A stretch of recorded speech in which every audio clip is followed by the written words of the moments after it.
assault and batteries, but my trunk stay ever ready. Assault and battery, if you scared, you never ready.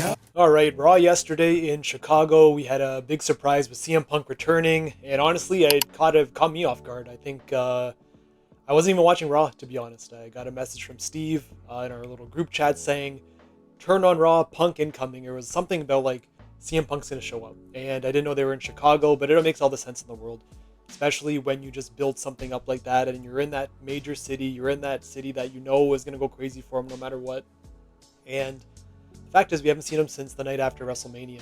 And so that was what, April? So May, June, July. We're about 3 months, a little under 3 months since we've seen CM Punk.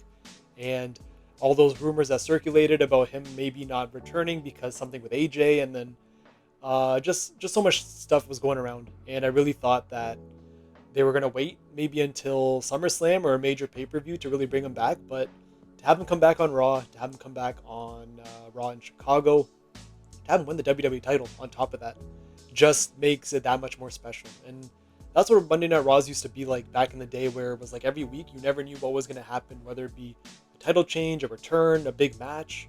And for so long, Raw's been just your generic, Vision versus, an Uso and LA Knight or someone, they kind of mix and match. And it's been like that for a while, honestly. They kind of have the two feuds, whether it be the Bloodline or, the Vision. And they kind of inject one guy, take out one guy, add another guy, tag team match, triple threat match. But for CM Punk to come back just makes me so happy, honestly. And I think I made a couple videos here about me not being the biggest Sami Zayn fan. And to have him beat Sami Zayn in the fashion that he did, clean down the middle. And again, Sami had his chance, right? I think that was his biggest thing, to reach the top of the mountain. He did it in Saudi Arabia. And I feel like it will go down as one of those memorable moments of that city, like Saudi Arabia, the shows of Saudi.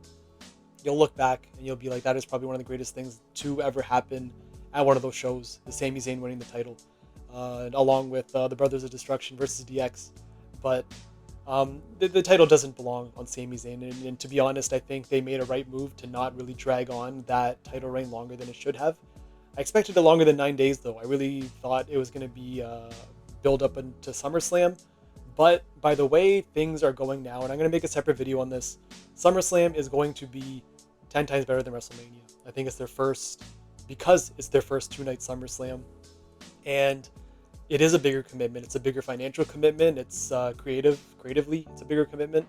And to have people want to go out of their way to go to Minneapolis, I think that's another struggle. It's not like Las Vegas. It's not like somewhere nice on the West Coast, California, LA.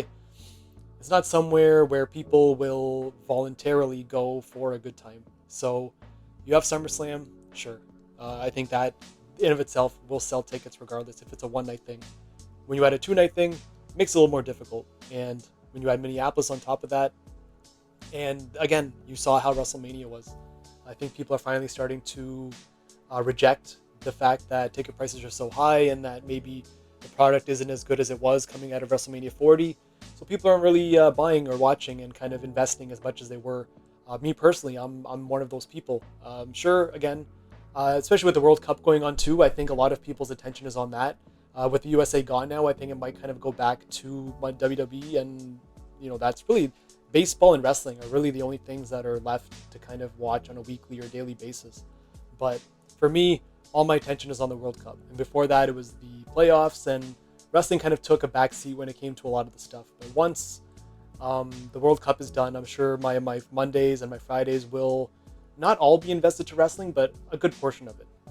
And leading up to SummerSlam, just like last year, I think you had that headline match with Cena and Cody Rhodes. And this year, you already have Rollins versus Roman Reigns, which is going to be an incredible match. I'm sure that's going to be the headline for night 2.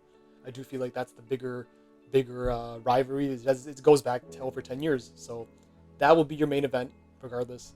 But then CM Punk versus Cody Rhodes, maybe Sami Zayn as well, a triple threat match. You even throw Gunther in there, have a fatal 4-way, because it was, I think all 4 of those guys are kind of vouching for the title. But yeah, it'll be good. And the thing is, they have to fill up these matches as well. I think there's maybe 10 matches. No, maybe 12 in total. I think it's 6 and 6 they usually do it. So there has to be investment in these things. You can't just throw matches together and expect people to care. And again, right, it's that whole title of having a 2-night event, having them go out of their way to make you care. And so far, you have Brock and Oba. I care about that. You have Rollins and Reigns. I care about that. CM Punk coming back, winning the title, and whoever he faces, probably care about that. So those three right there, I think, is enough to sell a 2-night event. And I think you just need one more match to kind of go 2 on night 1, 2 on night 2, and I think you're cruising pretty well. So good on WWE for kind of pulling the trigger on that, bringing Punk back, and making us miss him. I think that's the biggest thing. Is we hadn't seen him in so many months. You knew that the product needed him to like really be what the WWE is right now. It's like you have Cody Rhodes, you have CM Punk, you have Roman Reigns, Rhea Ripley. These are like the 4 that kind of hold this company together. And yeah, one of the pillars, the current pillars of the company are back. And I think we're gonna be in for a pretty eventful summer and a pretty eventful lead up to SummerSlam. So let me know your thoughts, and I'll see you in the next video.